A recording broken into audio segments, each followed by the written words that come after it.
Hello and welcome to the 14th episode of the TFG1 podcast, recorded on April 24th, 2009. I am your host, Michael Blanchard, with a special guest co-host, Michael Wilson. Hello, Michael.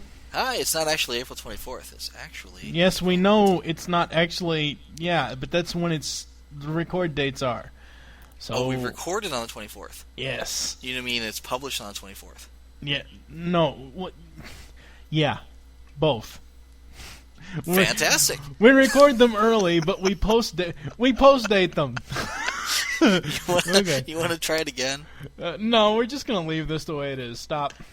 You can edit it, right?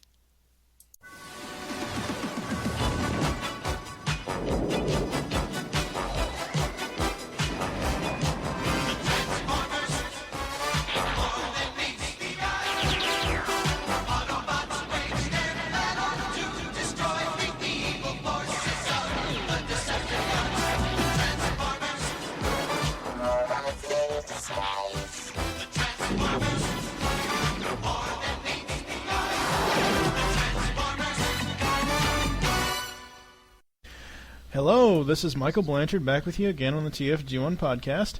I am tired of doing these by myself, so I have my co-host with me who is a podcast newbie, and he is kind of raw, so just kind of bear with us. His name is Michael Wilson. Hello, Mike. Hi there.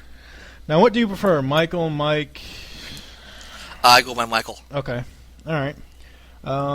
So why don't you tell our listeners a little bit about yourself, like what kind of Transformers fan you are, and like what's your favorite shows out of the fandom and all that stuff. Oh, okay. I dig it all. I collect pretty much everything. I have an extensive collection, probably more than most people that I know of, and there's a lot of people out there that I know that have a large collection. Yeah, yours is by far the biggest I have ever seen.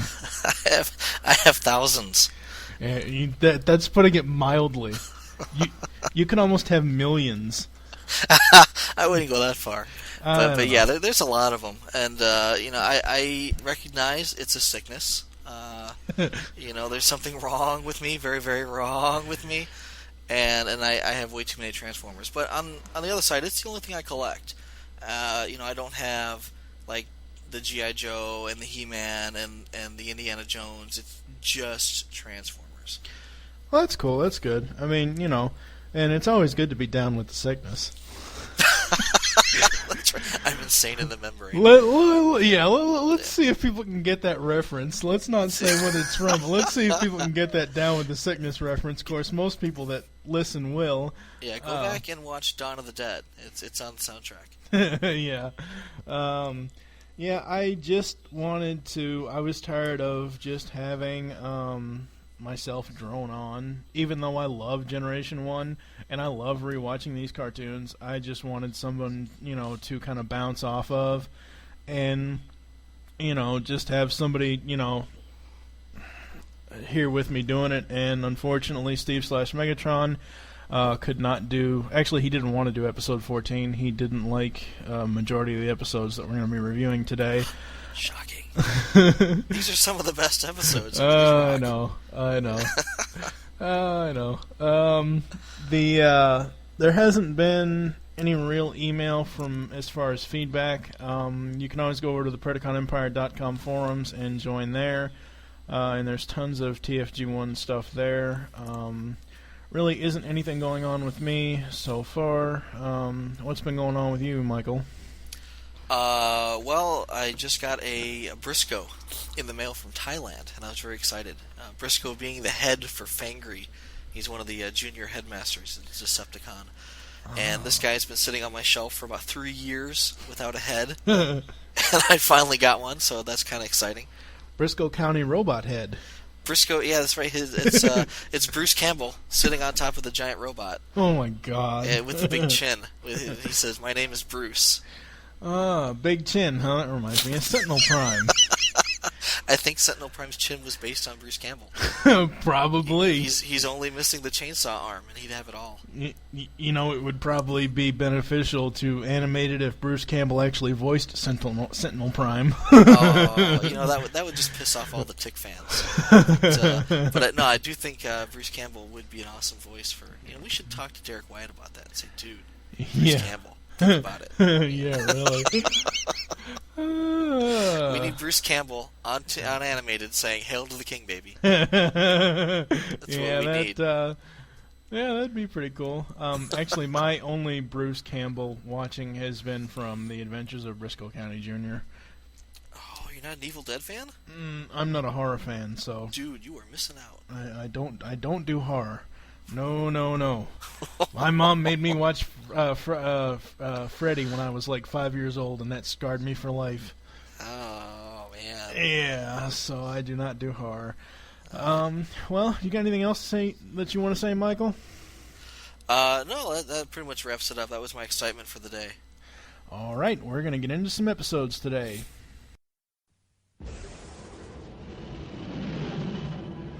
Astro Train! Look out for those asteroids! Well, fry my heat shield. Get a load of that, pipsqueak, the Autobot symbol. In this part of the galaxy? Our sensors show no sign of life. Exercise caution. They may be deceiving our sensors.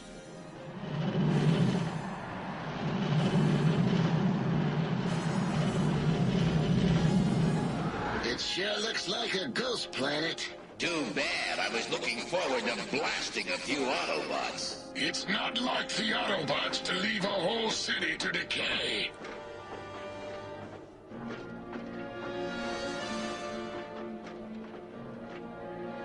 It's covered with inscriptions.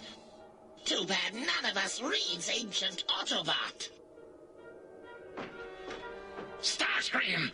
Keep your grubby fingers off that. It could be a booby trap. What trap? This is a prehistoric communication device, you uneducated dolt.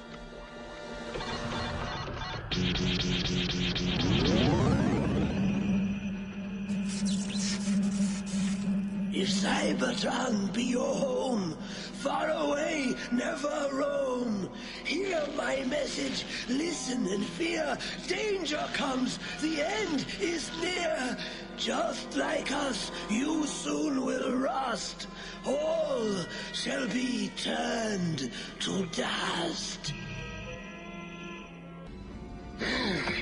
What is this on my chest hole? It looks like some sort of rust. That is ridiculous. We are rust-proof. Placing my chest won't be enough. Nor will your minimal knowledge. I need an expert. Order the Stunticons to seize Perceptor and bring him to me. Do as I say.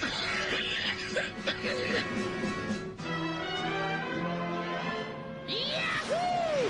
Come on, aerial bots! We're gonna spray old Lady Liberty! That non-functioning old robot? She's no robot. She's a hollow statue the Earth humans constructed.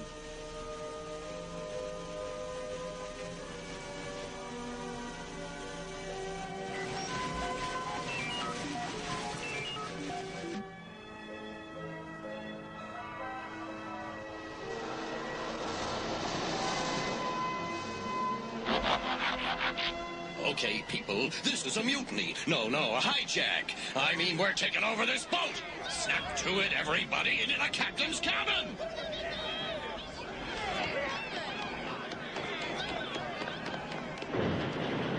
Coral Stop will keep the Statue of Liberty safe from acid rain or anything else that's harmful. How did you ever come up with the formula, Perceptor? I must apologize, but I am unable to reveal anything about the compound. Hey, fellows! Catch this wild action!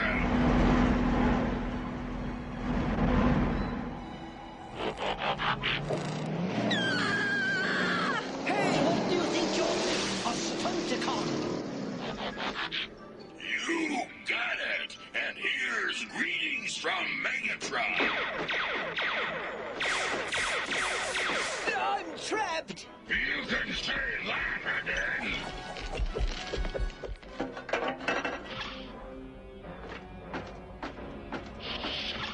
Welcome, Preceptor. Please dispense with the formalities. You are my mortal enemy, and... You have a unique opportunity, Preceptor, to gain peace in return for a favor. What sort of favor? Solve this little problem of mine. If you're serious about peace, Megatron, then begin by surrendering your new weapon. If you cure me, the weapon is yours. Very well.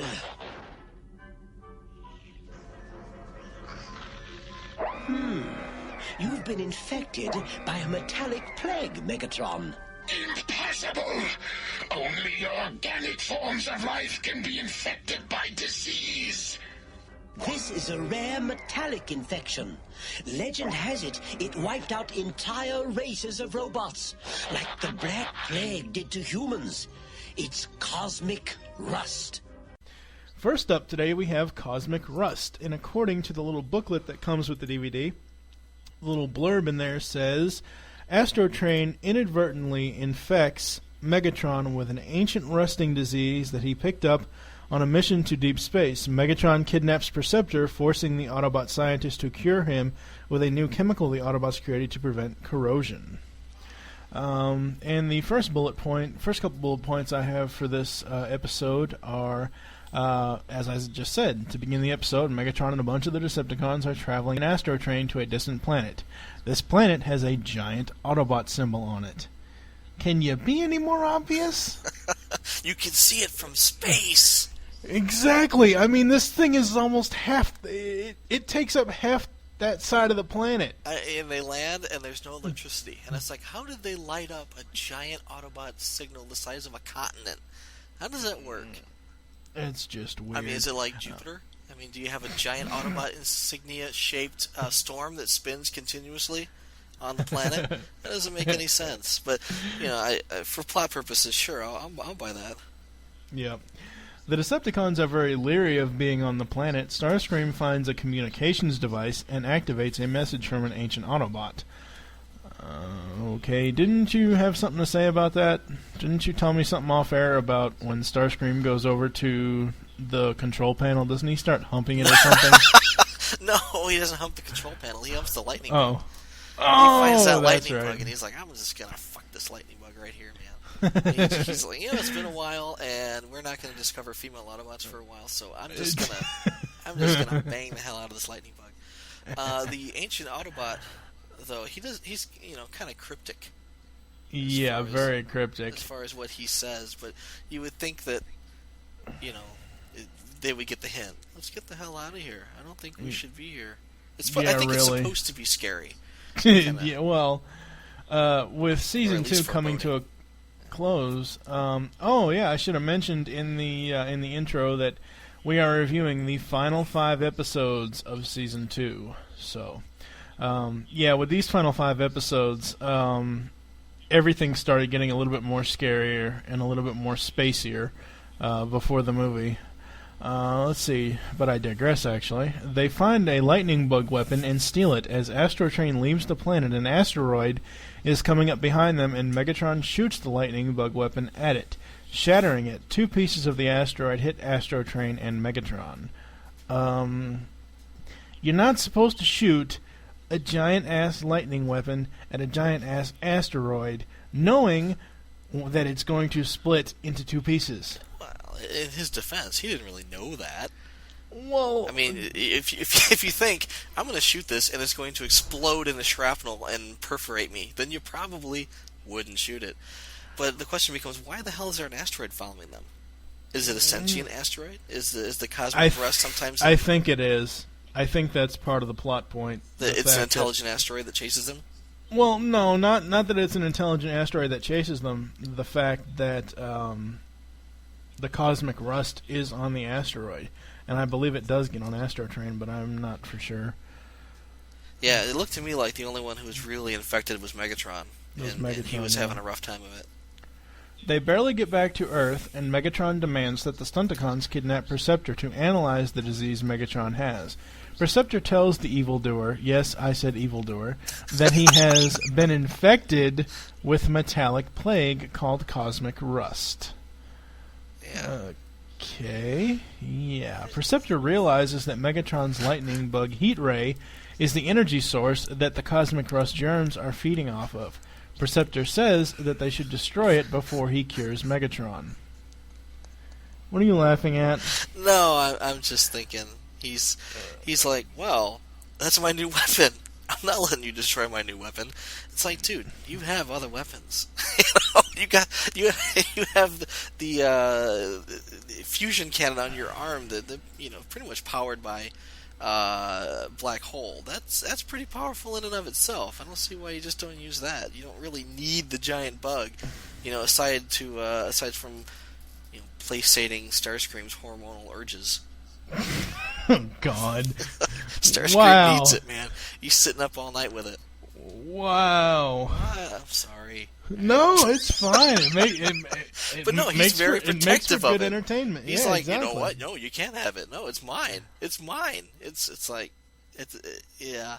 It makes me wonder exactly. Is there an ulterior motive there? Is there something else he's planning? But they never really get into that in these episodes. Well, G1 Megatron is not the smartest cookie in the box. However, the leader isn't thrilled at this. Perceptor gives the leader the Corostop that he and the other Autobots have created. Megatron and the other Decepticons are about to be cured. Cosmos is flying through space, and he radios Blaster to tell him that there is no more antibodies to make the Corostop anywhere in the known universe. I do remember this. You were talking to me about this off air. It wasn't Perceptor, it was Cosmos. It was Cosmos. He said, and I remember Cosmos saying antibodies. He said Ingredient X. No, he didn't. He did. He didn't. Dude, I'm still gonna play it for you. No, you're not. I'll play it. I'll play it back later, and I will. Right. I'll recant myself. But he said antibodies. He actually says there's no more Ingredient X. Whatever. And and everyone, Blaster's like, well, perhaps not gonna like that. Yeah. But I mean, to digress back, you have Megatron. He says, "Oh, I'm not feeling very good." Perceptor says, "Here, try some of this." And he just pulls it out of nowhere. I mean, I'm sure he's got it stuck in subspace or in his ass or somewhere. But the last of the stuff available, they don't have anymore. They can't make anymore. And he says, "Oh, here, have some of this and rub it on your head and your body and such." And then he becomes all nice and shiny. I do like the fact when Megatron is infected that I believe it was either Soundwave or Starscream tries to hold his hand, and his fucking hand just falls right off. I love that. No, he was just, I don't know if he was shaking his hand at Perceptor, but the hand fell off, and Perceptor, like an idiot, picks it up. See, I thought somebody was trying to hold his hand and it fell off. No, Perceptor picks it up and he looks at it, and it's like, dude, this stuff is covered in flesh-eating zombie germs, and you pick it up with your bare hands. I'd be looking around for some salad tongs or something to pick up the nasty, gross, deteriorated, severed hand of Megatron so that I wouldn't get it all over myself. And what do you know? In the next scene, what happens? He's tied to a bomb, covered in the shit. It's your own fault. You should have been playing with it. Yeah. Then the aerial bots, who I didn't think were in this episode at first, are filling in Optimus Prime on what they found by following Blitzwing in an attempt to rescue Perceptor. When Megatron contacts Optimus Prime and tells him that he is giving Perceptor back, but at noon, the bomb attached at the end of his microscope will blow him to bits. That was genius. Yeah, it was. It's like, I got this trap, and he's probably going to be dead by 12:15, so you better get there by noon. Yeah, exactly. Awesome. When the Autobots get to Perceptor, Prime attempts to save him, but Perceptor tells him that he'll be infected. Optimus saves Perceptor anyway and takes him back to the Autobot base. Teletran 1 finds out and explains where the cosmic rust germs come from. Teletran then basically malfunctions because of Prime touching it. Ratchet and Blaster are infected too, but this is because Megatron is outside the base with the heat ray letting the Autobots suffer. See, they never actually clarify. Is it the energy from the bug, or is it the heat ray itself that's causing the spread of the disease? Well, Perceptor said it was the energy emitting from the bug. Right. So you would think that the best way to make them suffer would be to move the bug inside. Which here's my ultimate weapon. Oh, by the way, don't stand too close to it. Kind of defeat the purpose, considering that he was willing to give up his own hand to keep the bug. But yes. Let's see. What else? What was it? Okay. At the Decepticon base, Megatron learns from Laserbeak that the Autobots will be saved if they can get some of the chorus stop off of the statue. Oh, that's why they didn't try to make more. They went to go scrape Lady Liberty's ass to get some of the chorus stop off of it. That's what it was. They have the matter regenerator, or the matter duplicator. Oh, yeah. Yeah, so if they can just get a little bit off of Statue of Liberty, they can make as much as they want, despite the fact that nobody seems to think this thing works. But that's the giant plot hole involved. It's like, what does this matter replicator do? Could I possibly use it to create as much energy as I could possibly want? Oh no, it doesn't work that way. No, that would kill off the entire premise of every episode. The Autobots are already at the statue when the Decepticons get there, and the battle ensues. The aerial bots merge into Superion and destroy the lightning bug heat ray, forcing the Decepticons to retreat. The Autobots get the cure and save the Statue of Liberty all at the same time, thus ending this episode. And we are going to stop here. Okay. Now for our thoughts on this episode.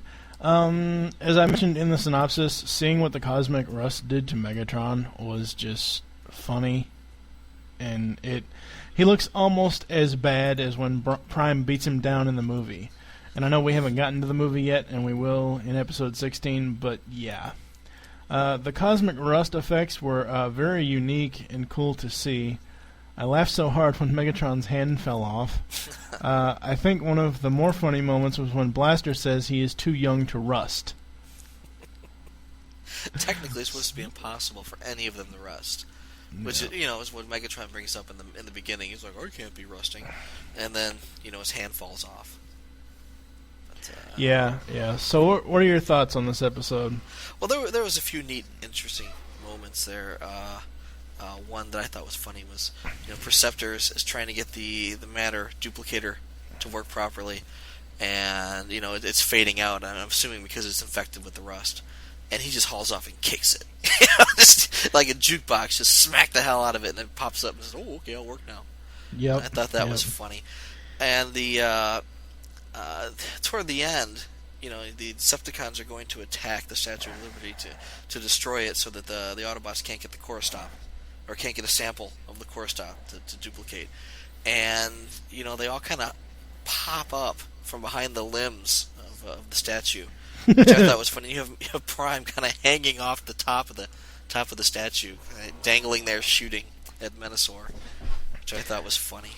Yeah, that was pretty funny. I predict this will happen in live action version in the next Bay movie. You'll have this awful, god awful, ugly Bayformer Optimus Prime hanging off the crown of the Statue of Liberty in Transformers 3. Wait for it. Hopefully Transformers 3 will have somebody else directing it instead of fucking Bay. Oh, no way, man. He's got to be like Raimi. He's got to have that trilogy. No. He only needs the sequel. No, Jackson's got one. Raimi's got one. He's going for the trilogy. He's going for the hat trick. Yeah. Alright, on to the next episode. You're a fool, Starscream, if you think that anyone will ever follow your orders.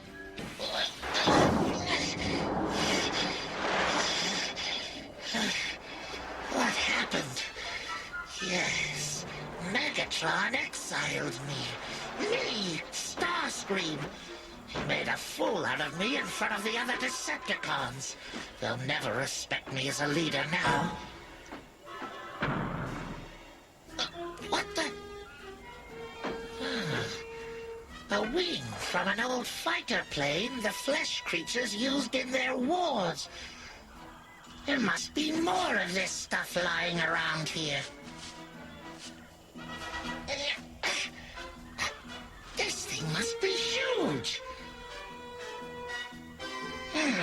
reminds me of that two-faced loudmouth Blitzwing. Yes. If Megatron can have his Blitzwing, so can I. Me and what army? I'll show him what army. Up next is Starscream's Brigade, and according to the little booklet, Megatron can no longer stand Starscream's treachery and banishes the second-in-command to Guadalcanal. That's what it is, Guadalcanal. They don't separate the words, so whatever. In the South Pacific, Starscream discovers that the remains of several World War II vehicles and decides to create his own team of loyal subjects, the Combaticons. And before we get into the synopsis, I must point out that the Combaticons were in they were in an episode of the cartoon that Steve and I talked about last episode. I forget which one it is exactly. If you want to find out which one that is, you can go back and listen to TFG1 Podcast episode 13, now available on iTunes and PecanCtMichael.com. But yeah, it's a complete fuck up as far as the continuity.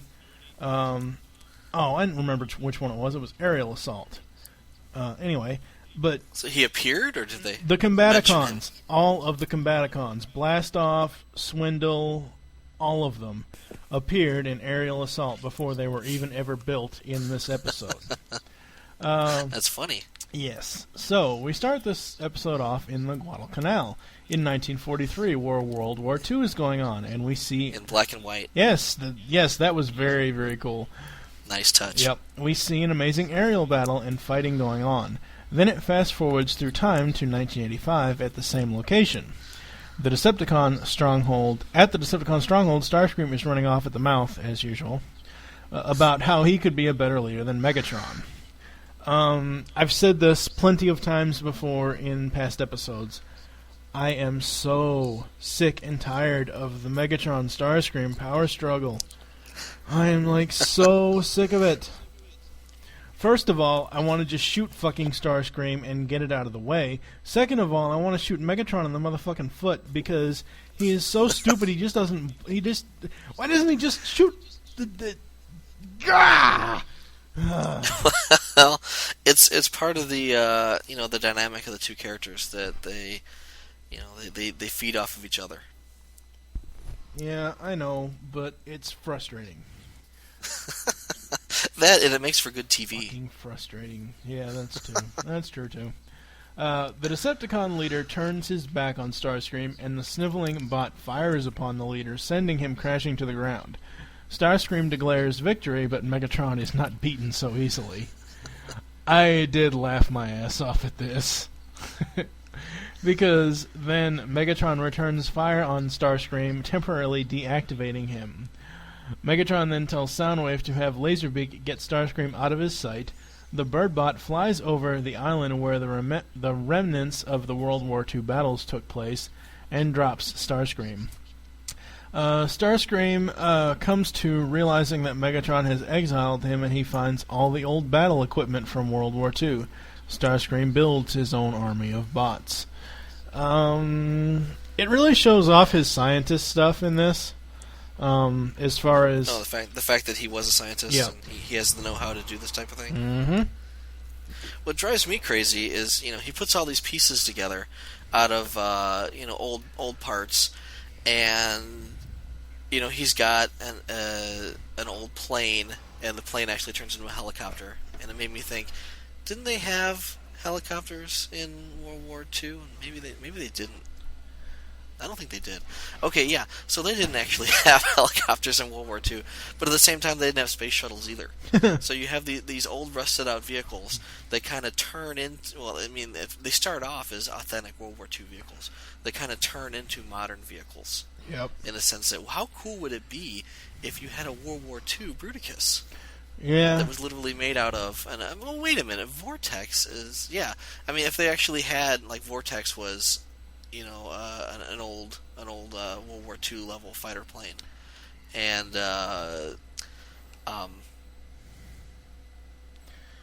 kills me. I just forgot his name. What's the leader's name? I don't know, but I really can't talk too much about Vortex because.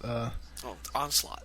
Yeah, Onslaught. Well, but I mean, as far as Onslaught was a half track, and he turns from he goes from becoming a World War II level half track into the semi truck with the guns on the back, and it would be really cool if we had World War II vehicles that were were Combaticons. Yeah, that would be kind of cool.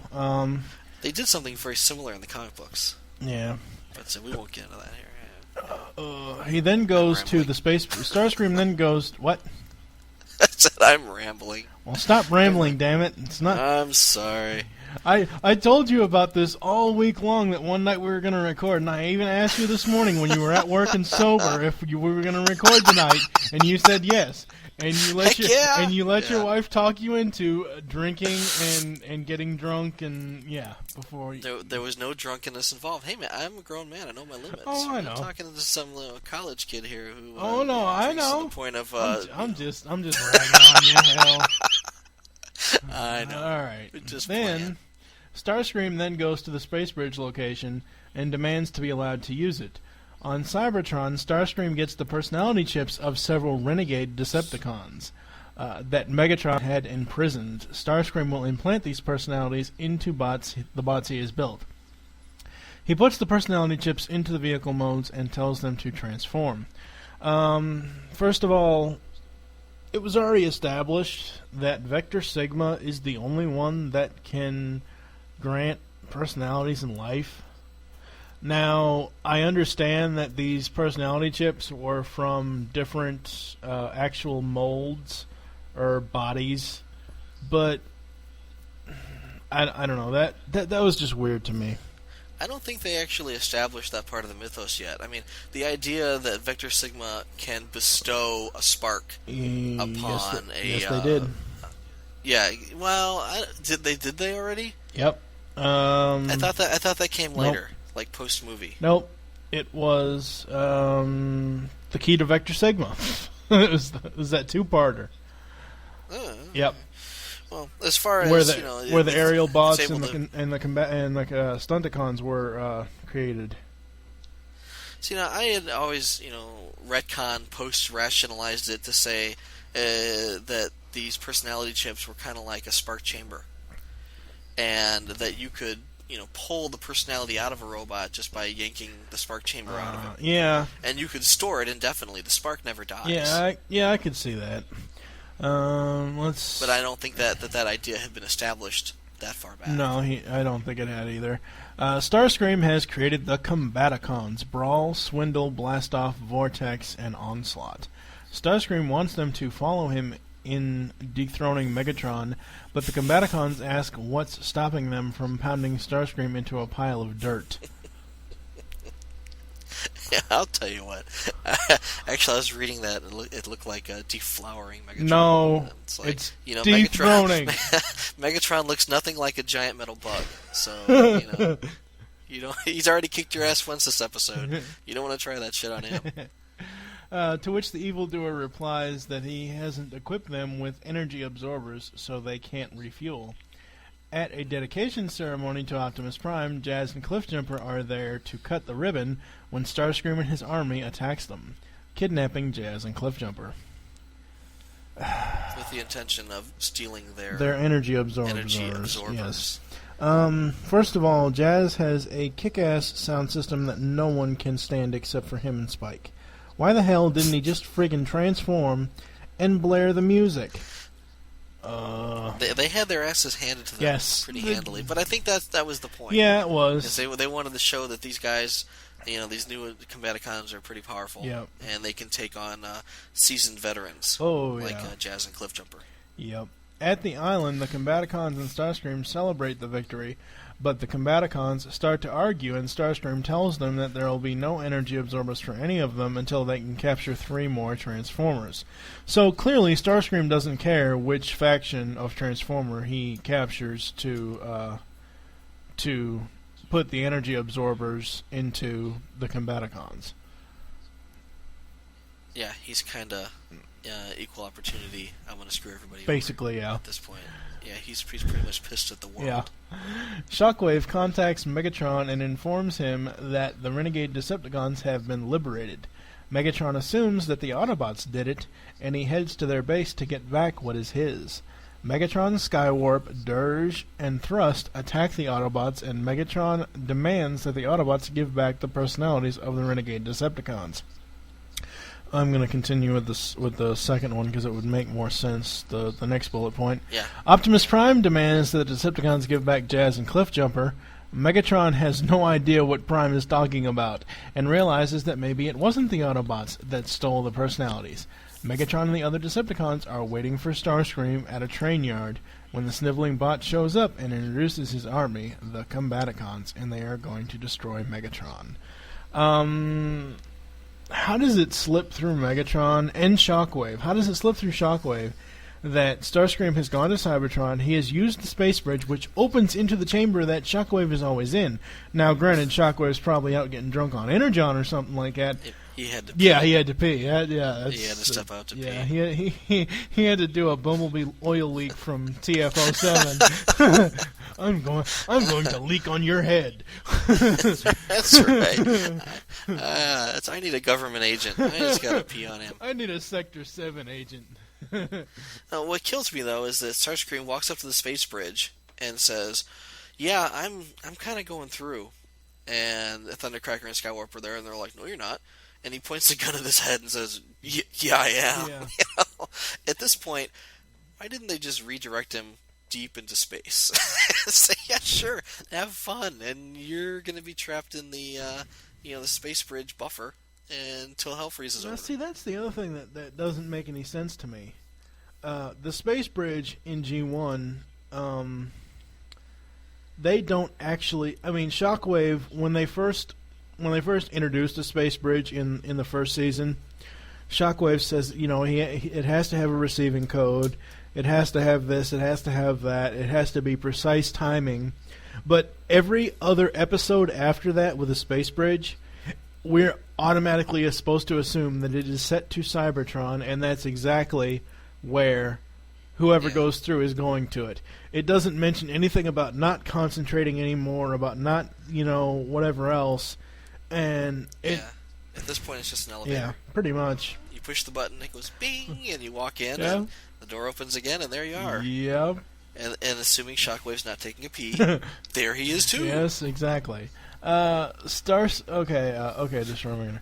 Starscream is saved by Swindle, who fires upon Soundwave, but hits the light in the train yard. Oh yeah, he hits the lights in the train yard, going dark, allowing the others to escape. However, Dirge and Ramjet are injured, and that brings the absorber count to 4. You know what I don't understand is, Swindle being Swindle. I'm really surprised he's not going over there with a wrench, just ripping out energy absorbers. It's like, these are all mine now. I'm gonna sell these to the nearest Transylvanian general. I'll see you later. I don't think Swindle has gotten his full personality yet, but that will come in season 3 when he tries to go up against Galvatron. That was a bad idea. At the Gotta love Swindle. that was a really bad idea. At the water and power plant, Starscream and the Combaticons are recharging when Megatron attacks. Megatron has the Constructicons merge into Devastator, but Starscream has prepared for this and tells the Combaticons to merge into Bruticus. I'm trying to remember who was Bruticus's alter, like Autobot alter, because I've noticed something with all. I thought that was Defensor. Bruticus Defensor. Yeah, you're right. But you notice earlier in the episode, I think it was, Megatron says, "Hey, Stunticons, you got to show up for this," and they're like, "Screw you." Yeah, man. Exactly. Yeah, and that's foresight because basically you have the Constructicons who merge to form Devastator, and then Bruticus merges and promptly beats the snot out of Devastator. Devastator being the first and therefore the weakest of the combiners. But the Stunticons don't show up until later. Yeah, they show up at the very end and save Megatron's ass. Actually, that's the last bullet point. The Stunticons finally arrive to save Megatron from Bruticus. They unite to Menasor And after Minosaur attacks Bruticus, Megatron has Astrotrain banish Starscream and his army to a barren asteroid, thus ending this episode.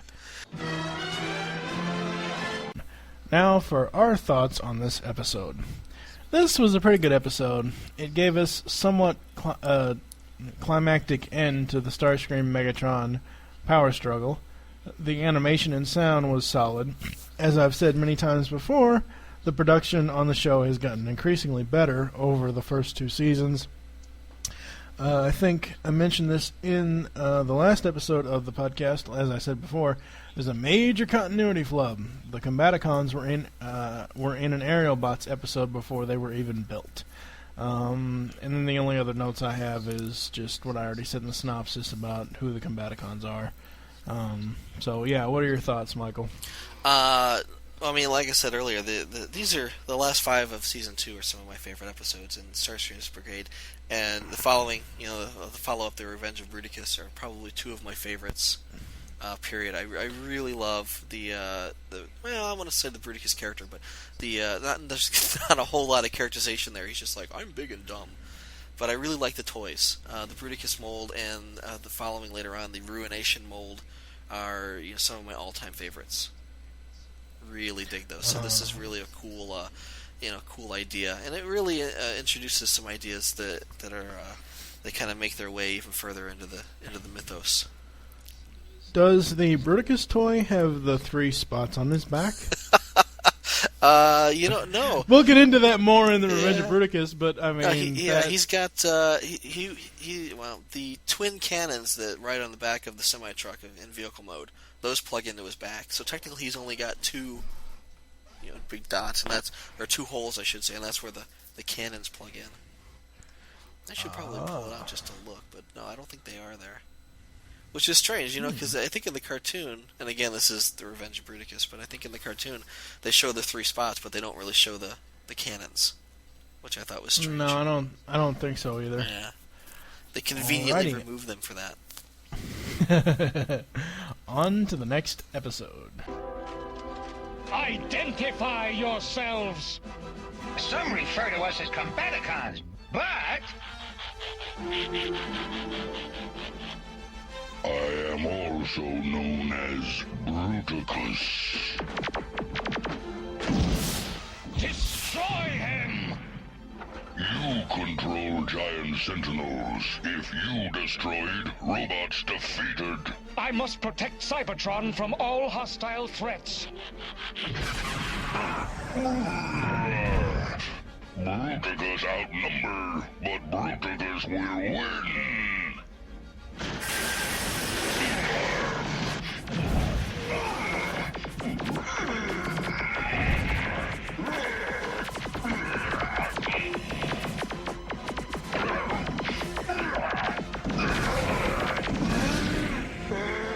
Mission accomplished. Cybertron is ours.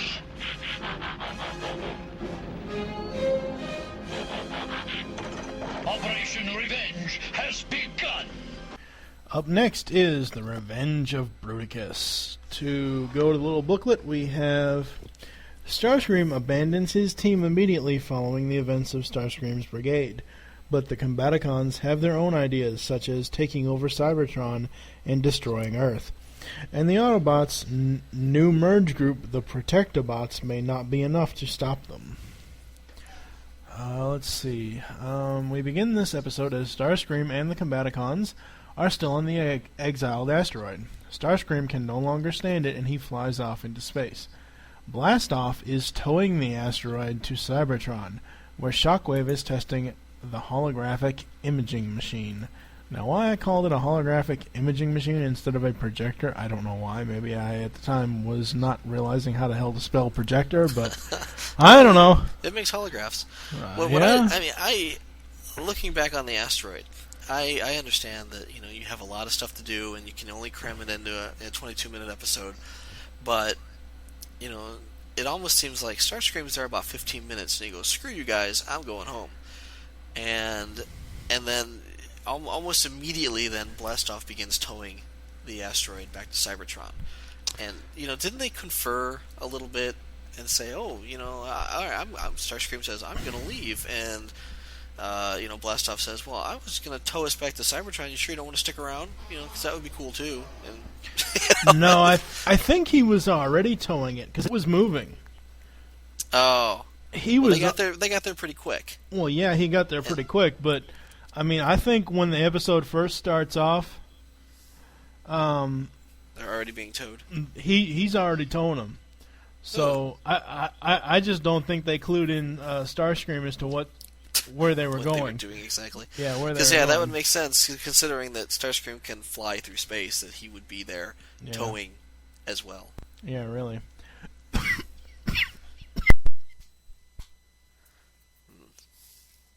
So you've got Shockwave there with his cone-headed minions, and they're shooting at holographs or holographic enemies flying around, and I was kind of concerned as far as why the drones look so bad. Nowadays Decepticon drones are kind of a given, because you have the Transformers video game that came out with the Transformers movie in 2007. Yeah. But back then, drones, there was no such thing as drones. I was like, what are these? Why can't we have Seekers as drones? Wouldn't it make sense that there'd be a small army of multicolored Seekers there? That would have been much more cool. Yeah, it would have been cooler, but it wouldn't make any sense because the animators would have gotten all the color schemes wrong. That's the beauty of it. That's how you end up with Acid no, and Sunstorm. No. I'm talking about like Starscream and his colors having Thundercracker's voice and vice versa. That's what I'm talking about. That's fine too. That can be all. That can all be retconned. Yeah, that's true. Then the asteroid carrying the Combaticons arrives and on Cybertron. Shockwave and his drones are defeated by Bruticus. The giant robot takes Shockwave, puts him in his cannon on his back, and shoots him into deep space. On Earth... That's before, I want to say. That was after he picks up in gun mode and actually guns down all of the head robots. Well, that's why I said that, Shockwave and his drones are defeated by Bruticus. And then technically the drones are defeated by Shockwave. But, no, the drones are Shockwaves. What? The drones. The drones aren't Shockwaves. Yes, the Cybertronian drones. Shockwave has control over them. Oh, granted. All right, yeah, fine. So they're not exactly autonomous. Next time you record with me, you are going to be sober, sir. I am thoroughly sober, sir. You know what? I am, like I said, I'm fine. I can drive. It's cool. But the other thing I was going to mention was the fact that when Bruticus is grabs a hold of Shockwave and picks him up and says, you control the giant Sentinel robots. And I'm thinking, wait a minute, there's no giant Sentinel robots here. There's just little shrimpy cone heads. Yeah, we don't. Wouldn't it be cool though if Bruticus had to fight maybe a dozen like Omega Supremes in the blue and silver? Yeah. That would have been awesome. But again with the animation errors. Yeah. They would have all been the wrong color. Yeah. I wouldn't have cared. It still would have been cool. On Earth, the Insecticons and Decepticons are draining energy, and the Autobots arrive to stop their plan. However, the Insecticons have multiplied and are invading an inhabited neighborhood. The next bullet point says, the Autobots cannot fight them with all the humans around. At the Autobot base, Perceptor is showing Spike the universe and explaining that it goes on forever and ever. This next part of the bullet point says, it should be noted, as Spike and Perceptor are looking at this, it shows Shockwave is tumbling through space when he collides into Starscream, and they attempt to team up to regain control of Cybertron from the Combaticons. Yeah, while you were looking over there at the Dog Star, did you happen to notice that giant purple gun Yeah, exactly. floating through space? Exactly. Going back, I was going to say the Insecticons. First of all, I hate Insecticon armies because it's like there should only be 3. First of all, and they shouldn't be able to multiply. Because first of all, it's kind of dumb, and second of all, you would think with an army that size, they could easily overtake the Autobots, because the Decepticons are always whining about there's too many of them, we're being overrun. You have an army of Insecticons, and all they do is eat. I mean, they could land on the Autobots and just eat them. The thing that I find strange about all the different factions of Decepticons, whether those be combiners, loyal, non-loyal, whether they be Insecticons, Predacons, whatever, Megatron, especially in G1, Megatron doesn't trust anyone other than like Soundwave and his little cassette deck things. Yeah, his immediate family. Yeah, I mean, so, the Insecticons I really don't care for myself. I actually, one of my very first, which I no longer have, which I don't even care to have, one of my very first Transformers toys when I was a kid was Bombshell. I thought Bombshell was cool as hell. They're very cool characters. Yeah. But again, the army there should is the only problem. be 3. Yes. Yeah, if there was just 3 of them, I'd be okay. But the animation shows like dozens floating through the air. Yeah, I know. And then they have to evacuate the humans, and Optimus Prime says, Protectobots, get out here and help us. Yep. And they're all hanging out in a garage.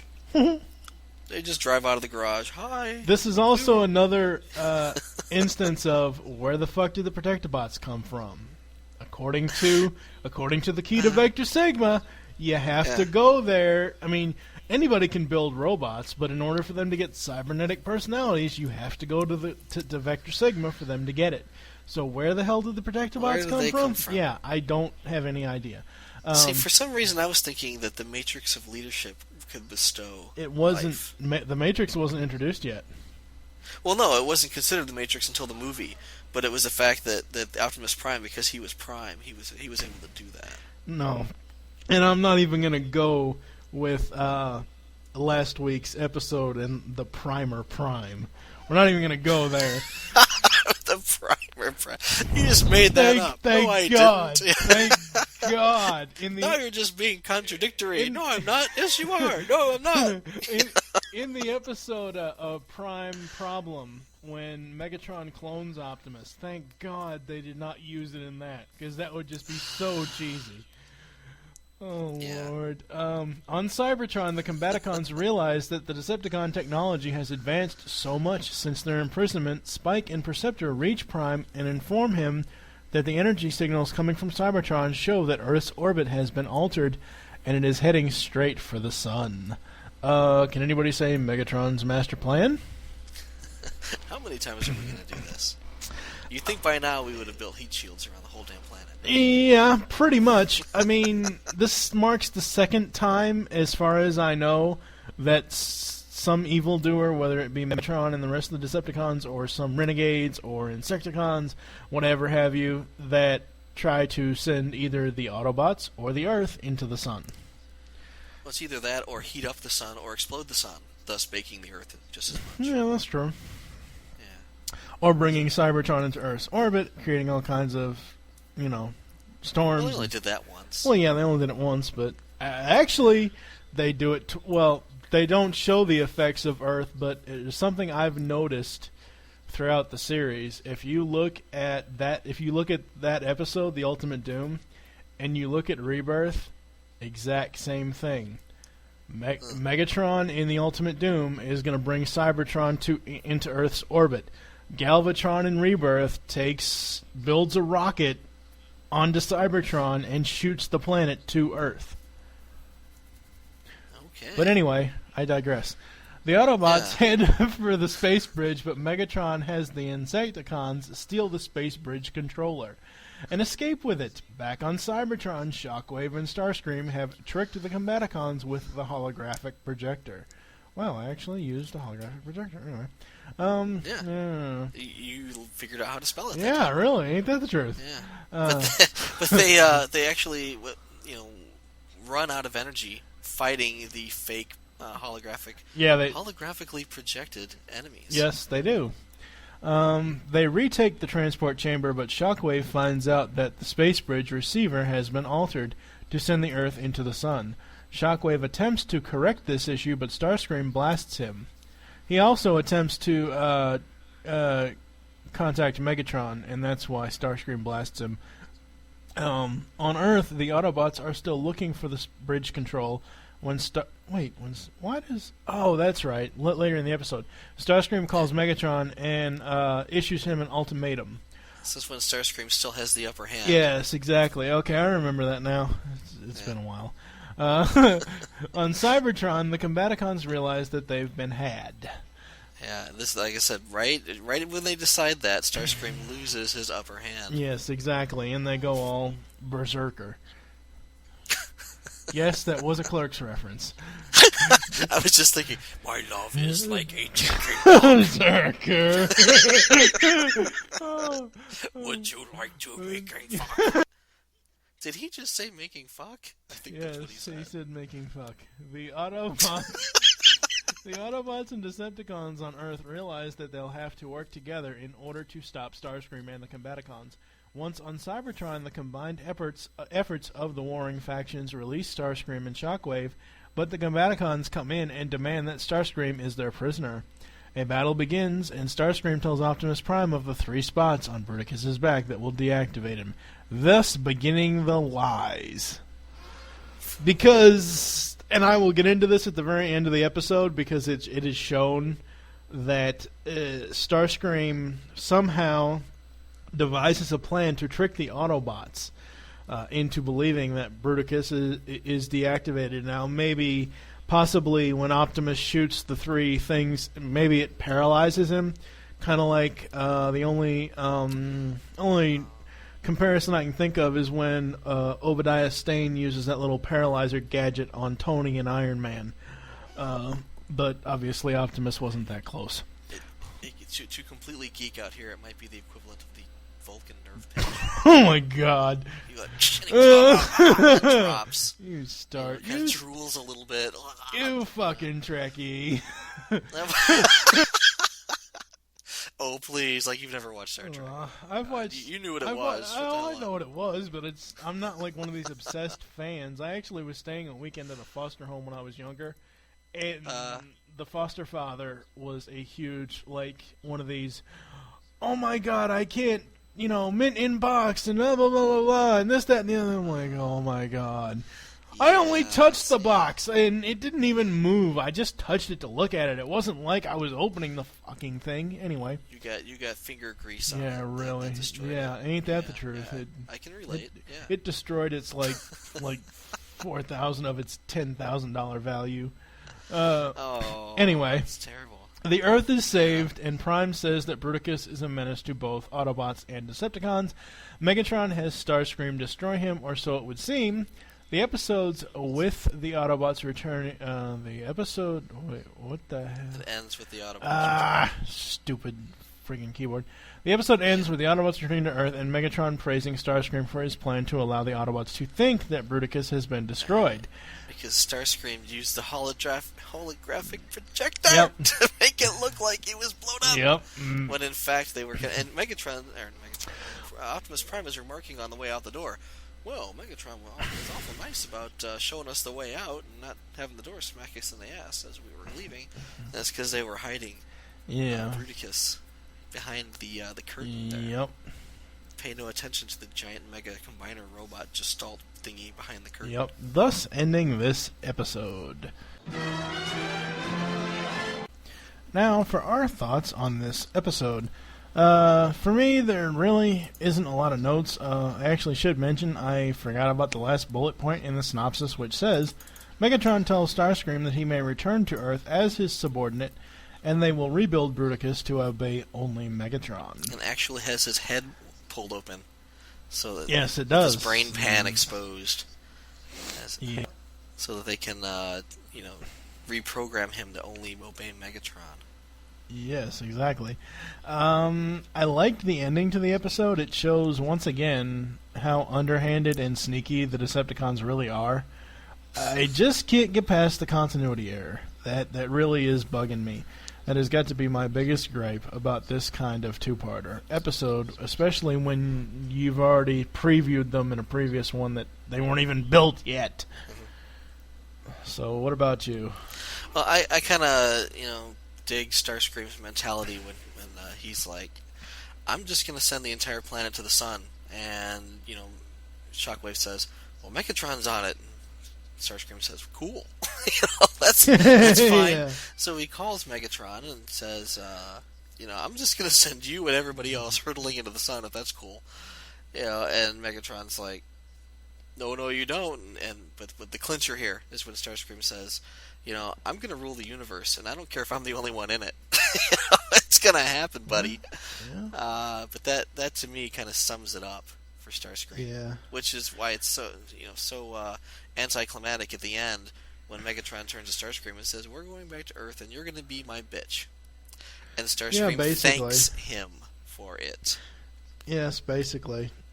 It should be noted that the sending Earth into the sun thing was not Starscream's idea, though. It was that's how the Combaticons were going to get rid of Megatron, the Autobots, and the entire planet. Because they're on the revenge list. And they're on the revenge list, and Starscream just took credit for it. Well, it kind of fit in. He's thinking, I could do without a planet, and if Megatron's on it, all the better. Exactly. Works for me. But that really summed up Starscream for me in a nutshell, that episode. Yeah, Starscream is one of those very clear-cut characters. There's no depth to him whatsoever. And you know what he's about. He's about being, like I've said in several of the descriptions, a sniveling little Decepticon. That's all he is. He wants what he wants when he wants it, and he attempts stupidly to go after it most of the time, and he ends up at the end of the giant fusion cannon. At the wrong end of a giant fusion cannon. Yes, at the wrong end of the giant fusion cannon. That's right. All right, on to the next episode. Check out the TV news. That guy there works at the optics plant those Stunticons raided. And at first, I thought those driverless cars were Autobots. Wild, huh, Optimus? Stunticons mistaken for Autobots? Yes, and it's given me an idea. I hope this camouflage paint comes off, Jazz. Oh, quit griping. You're still the same sideswipe inside, right?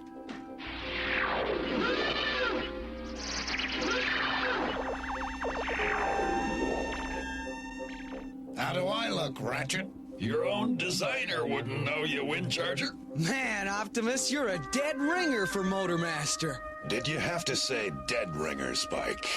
They're ready, Optimus. The new Stunticons. Breakdown, alias Sideswipe. Dead End, alias Jazz. Wild Rider, alias Windcharger. And Dragstrip. Dragstrip?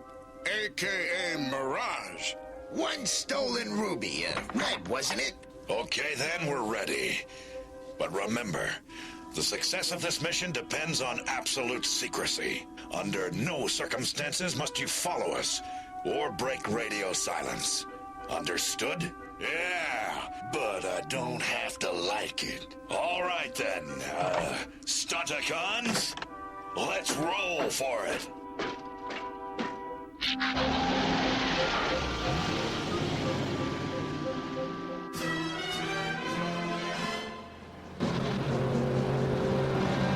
According to Hound's map, that crater is less than a mile away. Can't get there too soon for me. Me too, Windcharger. I'm anxious to dent some Decepticon metal. From now on, I suggest we call each other by our assumed names, Breakdown. Coolin', we got company. Laserbeak. Let's test our disguises on him. He doesn't have to overdo it. Laserbeak didn't attack, so maybe we fooled him. But the real trick is fooling Megatron.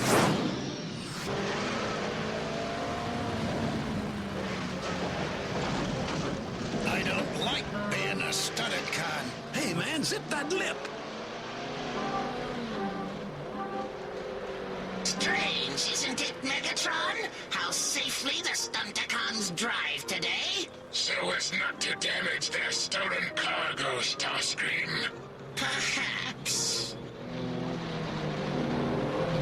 Have your Stunticons brought all the components, Motormaster? Hey, would I let you down? Something wrong with your vocalizer, Motormaster? You sound strained. Too much shouting, I guess. What of the other components? We got them all, Megatron. Destroy six Stunticons! The stolen components are in place, and the weapon but minutes from completion. And then... And then what? What was all that noise? Great Cybertron! Looks like an earthquake hit him. Yeah, Spike. And judging from those empty cells, it was an earthquake named Menasor. Oh, my. Anybody get the number of that clanking disaster? We'll be fine. It is complete. The most destructive weapon known to Decepticon science. Constructicons, you are dismissed.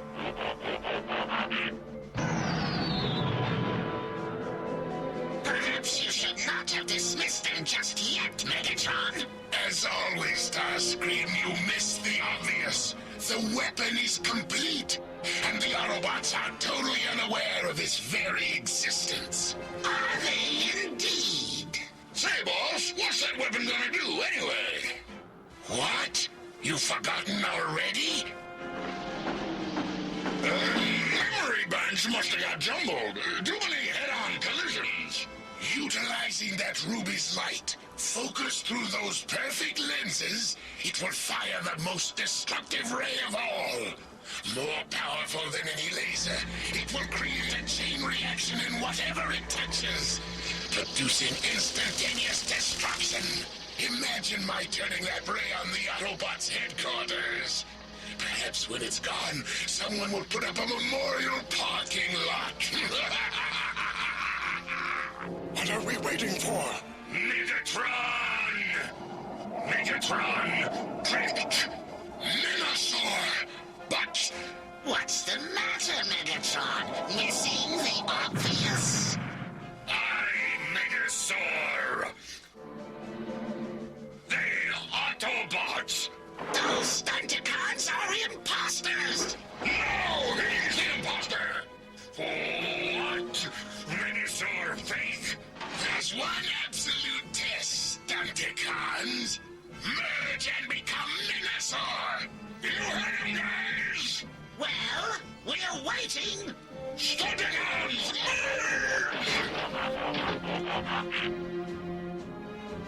Impossible!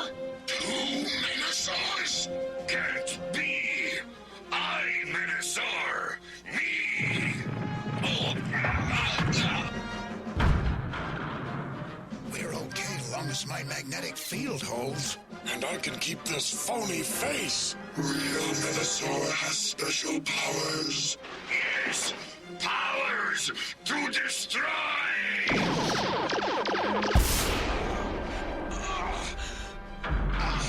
The generator. It's ready!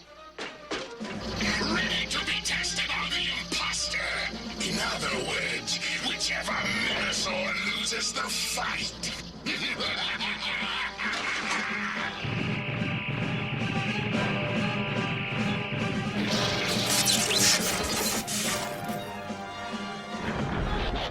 No need for the disguises anymore. Autobots, transform!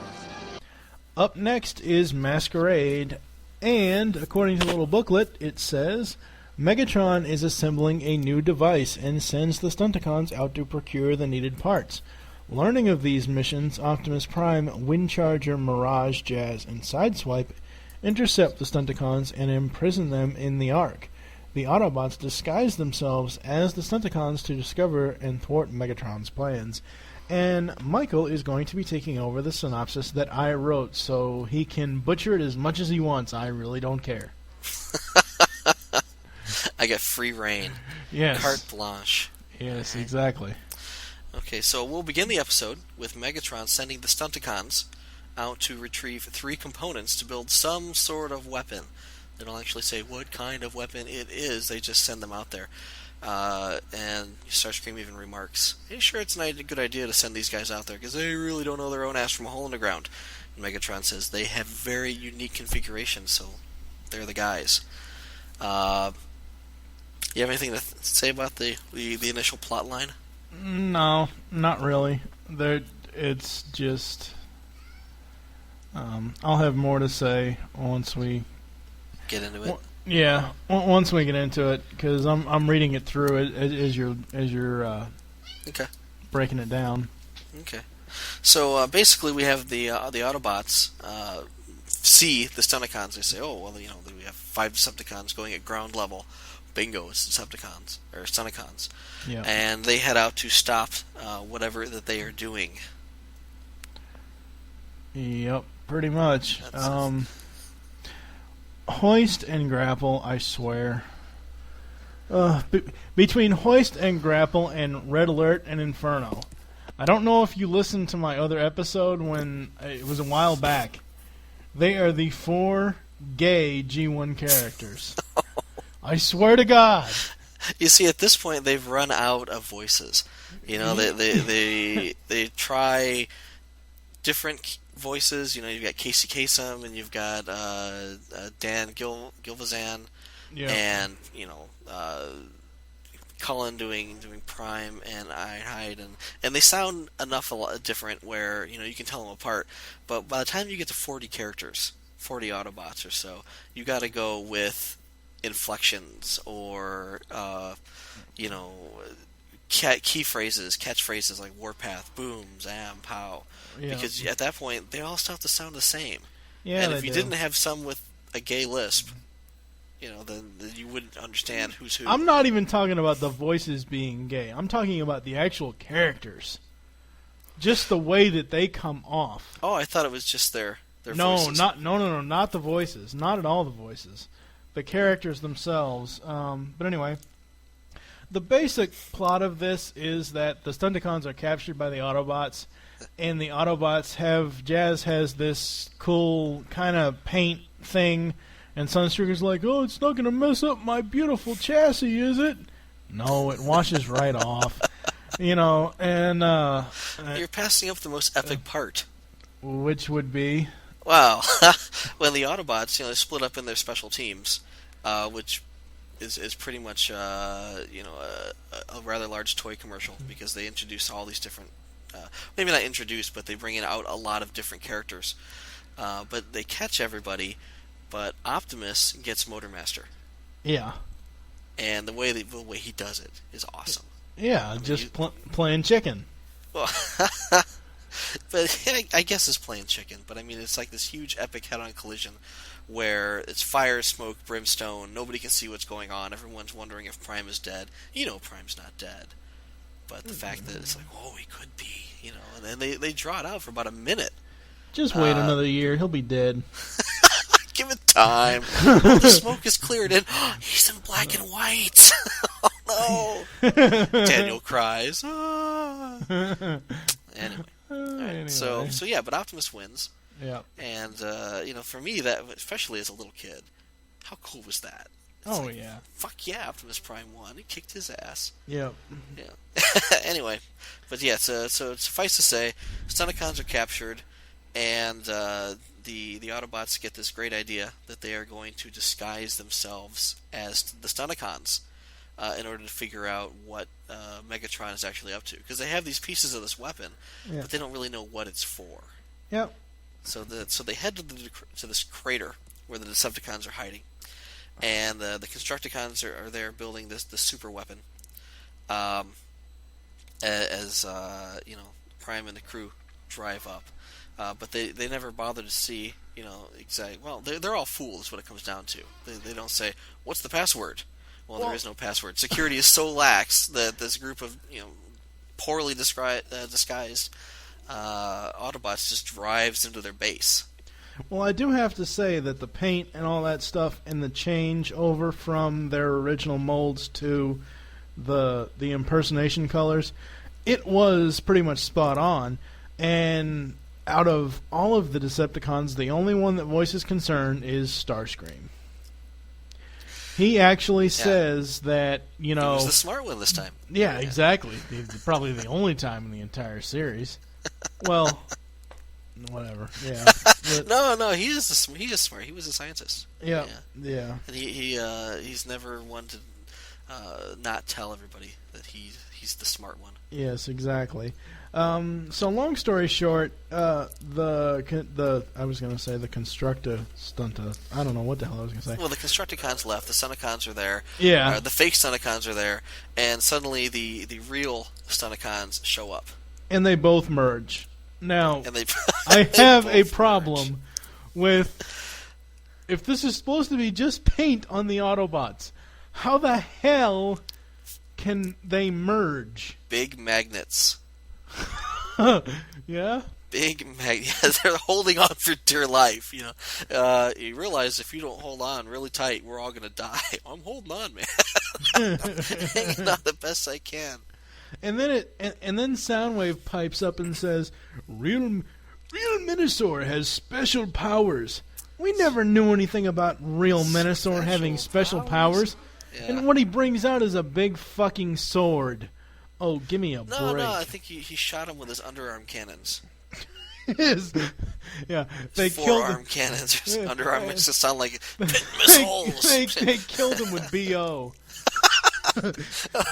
It's like PU. Okay, all right, we give up. All right, we give up, and you know, they probably the Autobots once they were found out, you know, they probably would have had their asses handed to them, but they had reinforcements showing up, and once again, you know, Megatron and crew decide that they are outnumbered, and Minosaur in particular. I mean, you'd think with Minosaur there and the Constructicons not too far away at that point, then it would have been fairly easy for them to gang up on you know, the entire Autobot army and just waste them right there. Didn't Megatron and the rest of the Decepticons leave Minosaur to deal with them? And then Minosaur said, "Oh no, you're not leaving me," and then he flies off. I didn't really catch it that way, but maybe. I thought that's what happened. I don't know. I'd have to go back and watch it, and I'm too lazy for that right now. Well, still, when the Autobots do disassemble, they pretty much pour everything they've got into Minosaur, and even the shoulder missiles are firing, and nothing is doing any good against Minosaur. So I'm thinking, you know, he probably could have taken him. Yeah, probably could have. Even with the reinforcements. Yeah, probably. But regardless, see, this would have been a good thing to introduce those Decepticon clones.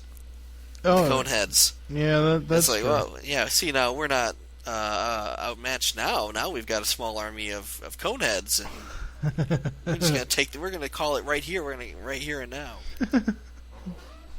Yep. So that pretty much ends the synopsis for this episode.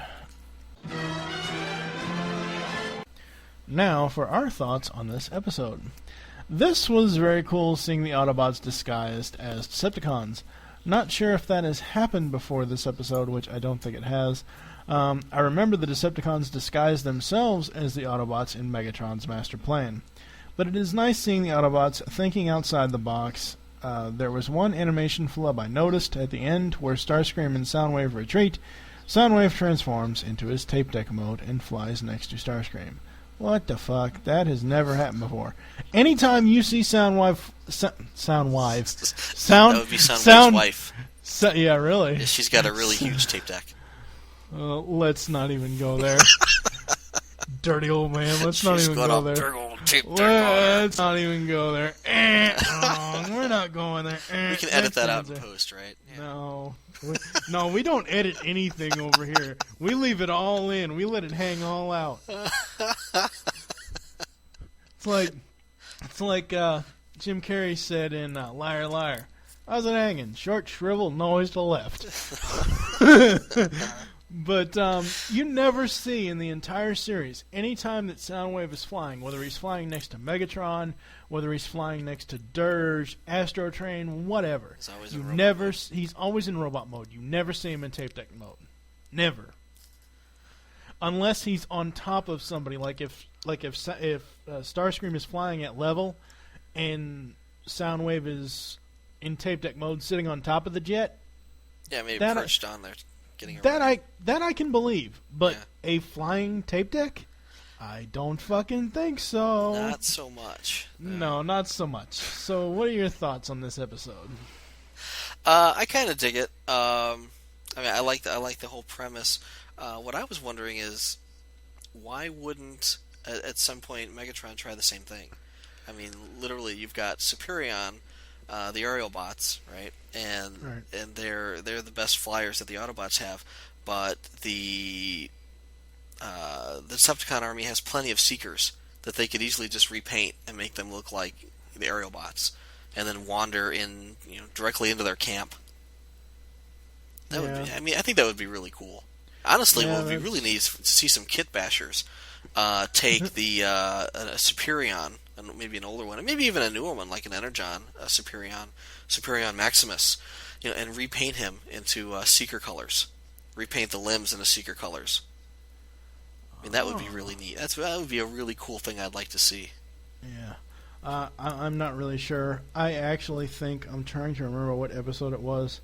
There was an episode where earlier, either in season 1 or earlier in season 2, I forget, that Ironhide and a whole bunch of other Autobots have to go to Cybertron, and Megatron is going to hurt them with acid rain, because apparently acid corrodes only the Autobots, and they have like 3 Cybertronian jets. One is white, one is red, and one is green.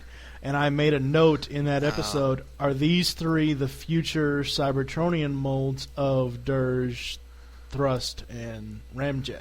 Because that's the other thing. You never see where Dirge, Thrust, and Ramjet come from. Right. You never see that. Actually, the green one was Acid Rain. Or Acid Storm. I think originally at a BotCon they mentioned that they wanted to name him Acid Rain or something like that. But they ended up with the name Acid Storm. Oh, okay. As the green one. Or it was Transformer, the Classics line. They had a green Seeker. Oh, okay. Well, it was named Acid Storm. It was supposed to have been that one from that particular episode. Uh-huh. You have any more thoughts on Masquerade? Actually, no. I think I've diverged enough from the topic. Thanks. All right. On to the last episode. Let's go. You know what we ought to do for the science project? What? Build our own robot. Yeah. Whose idea was it to look for parts in the dump? Well, we can't afford to buy parts, and there's lots of perfectly good junk here, so I think that... Save it. But look at this! I bet this is good for something. I don't know what just yet, but... What's gonna happen if they catch us? We're gonna be expelled. I'm still not too sure we can do it. Hey, guys, I got a name. I call it a Biotronic Operational Telecommunicator, which pretty much describes its function. If you say so. If you take the first letter of each word, you get bot. Also short for robot. Bot. And this will be the final episode of Season 2, the very anticlimactic Bot. To synopsize this episode, in a battle with Defensor, 4 out of the 5 Combaticons are damaged and Swindle sells off their parts. A group of high school students get Brawl's personality component and install it in their science project robot called Bot. And it's like biometric, optotronic, I don't even remember what it... Telecommunications, biometric, optical, telecommunications, something or other. I don't remember what it was. I don't remember either. I do know that it's bears an uncanny resemblance to the Beast Wars Neo Unicron toy. If you're familiar with that, I've seen pictures. He's just a big round ball. But what kills me is that the high school students are the 2 Corys of 80s fame, Corey Feldman and Corey Haim. Yep. I can't prove it. I'm sure they didn't get paid royalties for this, but you look at them, and the one Corey has this horrible rictus grin plastered onto his face the entire episode, and the other one has this horrible mullet-looking thing, and you know it's Haim. Yeah, I think the only thing that I've seen either one of them in, I actually have the DVD of it. Corey Haim was in a movie called Double O Kid, and that is the only thing I've seen him in, and it's the only thing I will ever own of theirs on out of either one of them on DVD. Well, that's because you don't like scary movies. You go back far enough into the Friday the 13th line, and you end up, I believe it was Corey Feldman. Corey Feldman as, I forget his name, but some kid who ends up in several episodes. Yeah, I'm not really sure. So let's see. And the Lost Boys. And the Lost Boys. No Lost Boys in this episode. Whatever. Yeah, no. But to digress, I'm sorry. To make a long story short, the Autobots need to stop the robot that the kids have made before it destroys the school. In searching for the missing part to the Combaticons, Megatron put a bomb in Swindle's head that will explode in 15 hours unless he can get the Combaticons rebuilt and merge into Bruticus.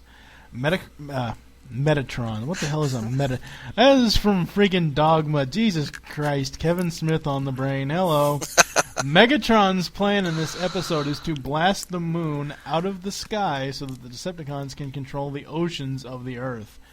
Okay. That's what that was for. Yes. Okay. The kids listen to Brawl's communicator and find out about the Decepticon plan, and then they warn the Autobots, who call in the Protectobots. Yeah, that's what kills me, though, is the fact that, you basically have these kids, and they're digging through the garbage dump. Yep. For junk that they can build their robot with, and they end up finding, Brawl's personality component, which looks like, a Turing device or something. An Enigma machine, from World War II, kind of. Except with all the keys. I don't think we covered how exactly the pieces ended up in... Oh, yeah, we did. Yeah, the Combaticons were damaged, and Swindle sells off the parts. Well, yes, Swindle sells off the parts, and somehow... To the Transylvanian General. Yeah, or the Carbamia General, whichever you prefer. Let's see later on, I'm jumping ahead here, but when he actually has to retrieve the parts, Swindle attacks the Russian army. Yeah, that is true. So it's like, are they Russians? Are they Transylvanians? Are they Carbamians? They're foreigners. I thought Carbamia was more Middle East, whereas this was definitely somewhere snowy like Siberia. Yeah, it could be. Plus, I think Carbamia comes in... Actually, it came in an episode earlier this season, but it also comes more into play in Season 3. Carbamia. You would never get away with that nowadays. No, not really. The kids are in the Autobot headquarters. They use Teletran 1 to gain control of the Decepticon weapon and fire it upon them, causing them to retreat. After the battle is over, the girl that helped out with the other two boys asks them for spare parts so they can build another robot, to which the boys grab some duct tape, put it over her mouth, and leave the base, thus ending the final episode of Season 2. Because there's always duct tape available. 1,001 uses. Especially in a base with giant fucking robots. Because that's what Ratchet uses to repair the giant fucking robots. Exactly. We got duct tape, don't we? Here we go. Sorry about this. We're gonna duct tape your voice box back. I hope that works for you. You'll probably not be able to speak except through, radio chatter, but the duct tape, works in 99.9% of the cases. Oh my god, that's funny. Sorry about that. You know what? I wanted to bring something else up about the kids. The kids, basically are the most annoying part of this episode, and pretty much any other episode where you have humans involved. But I guess we can. I'll cover that later. Under our thoughts. Yes. So we are going to go on to our thoughts. Now for our thoughts on this episode. As I said in the very beginning of the synopsis, this was a very anticlimactic season ender. at least with Heavy Metal War in Season 1, we got some suspense as if the Decepticons would return or not. Or I should say when they would return. But this just, well, sucked balls, to quote Birdman Dodd. It reminded me of Autobot Spike, the episode that actually began Season 2, which I hated that episode. Borrowed heavily from some classic American literature. Well, and film. Frankenstein. Yeah, exactly. I didn't like this episode. I wish that they would have, well, besides that, I wish that they would have thought more to the point of, hey, we have a movie coming up. We're going to be doing a movie in between a season set. So let's put a little spin on it. If they had added the Scramble, if they had actually Americanized the Scramble City Japanese episode introducing Ultra Magnus and all of them, if they had kind of tied it in a little bit, I mean, you end Season 2 on such a very bad fucking note, to the point where you don't know what's going to happen, and then you open the movie with Unicron and I forget what they were freaking called. One of them was called Kranix. Yeah. On some strange planet. Yeah. Ublis. Yeah. Ublis. Ublis, it's Unicron. Help me. It's like, oh fuck, I knew he was coming this way, but yeah. No. Help me save my multicolored Bunsen burners, for Christ's sake.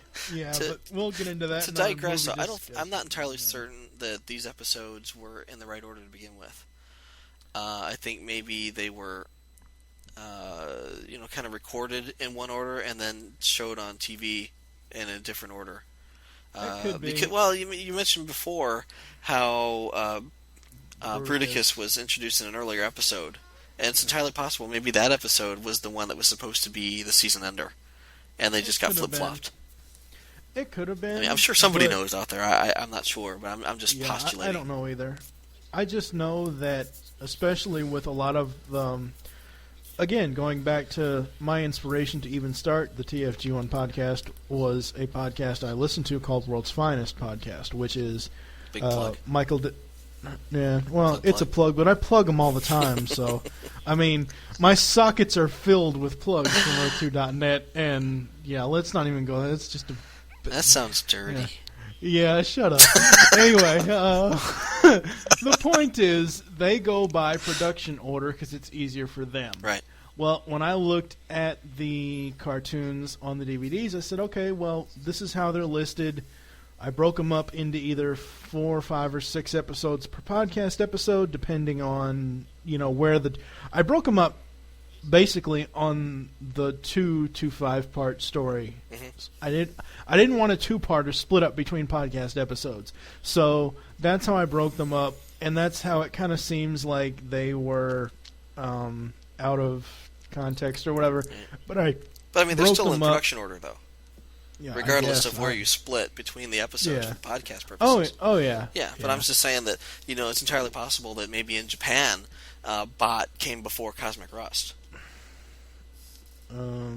Aerial Assault is where the flub is. Aerial Assault has the Combaticons, not Cosmic Rust. Well, that too. I'm saying Bot could have been anywhere. It may not have been the last episode. Maybe that was just how it ended up being. But for the U.S. set, and for this being, that's what it is. Yeah, granted. I just thought it was fucked up. It is. So what are your thoughts? Well, I had a lot of thoughts.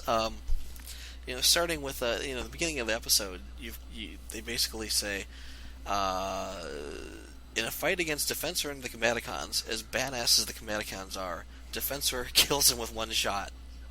Just, hey, there he is in the middle of the road. He's dead. And then as he walks off, he kind of remarks over his shoulder, call the streets and sand and tell them there's shit in the road. They gotta come pick it up. And I'm thinking, it's too bad that these episodes are so, short and tight, because this battle could have been easily 5-10 minutes. They could have rustled around and knocked some buildings over, Gojira style. But it's just one shot. Okay, boom, he's dead. Well, that was easy. Yeah, clean this shit up. Yeah. And granted, it's nice to see Swindle crawling out of the rubble and saying, "Ooh, I'm going to make some money."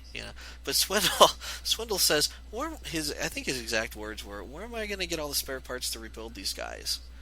And in the end, he doesn't go out to find spare parts. He literally sells all the parts off.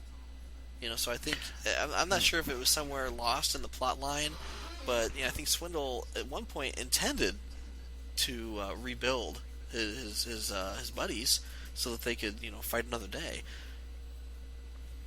I seriously doubt that because of his nature. No, seriously, I seriously doubt that because of his nature. Because if you look at how the episode progresses, he doesn't even give it a second doesn't feel thought. The least bit bad about it. Not until they put a bomb in his head.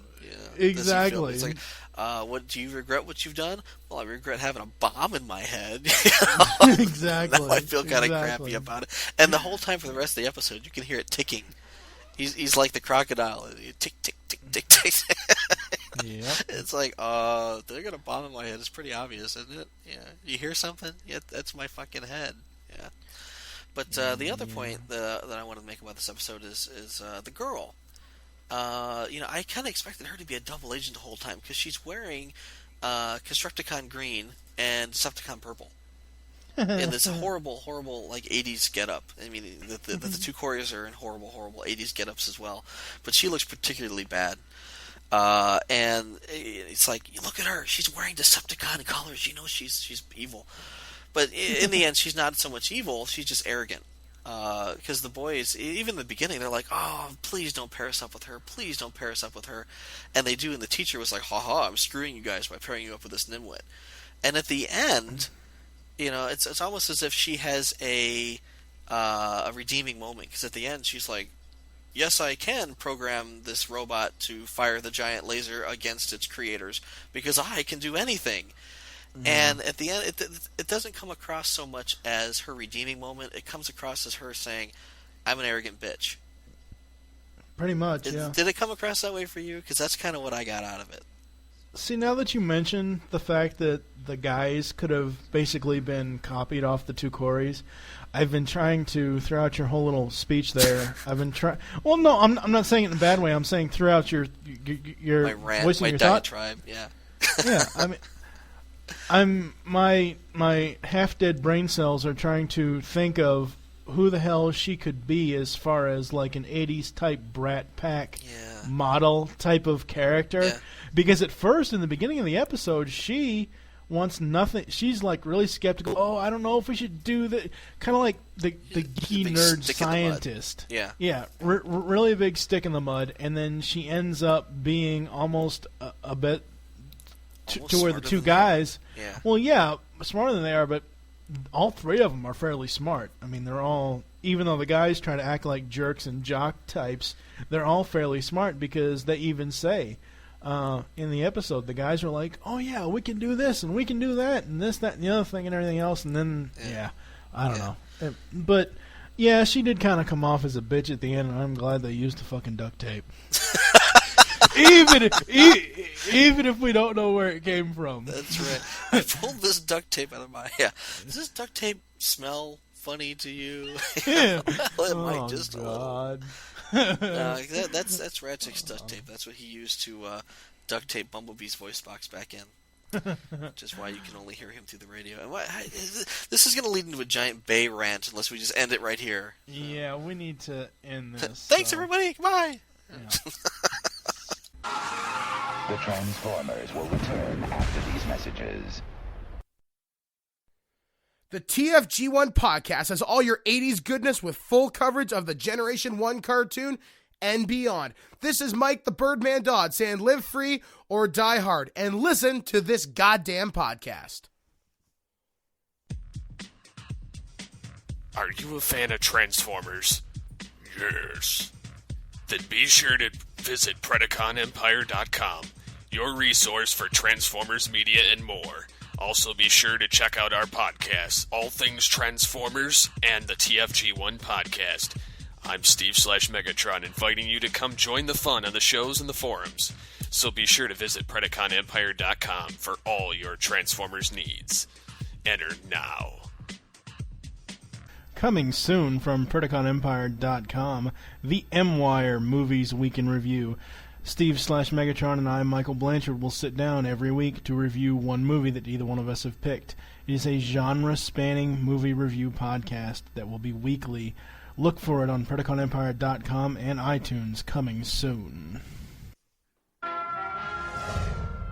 We now return to the Transformers.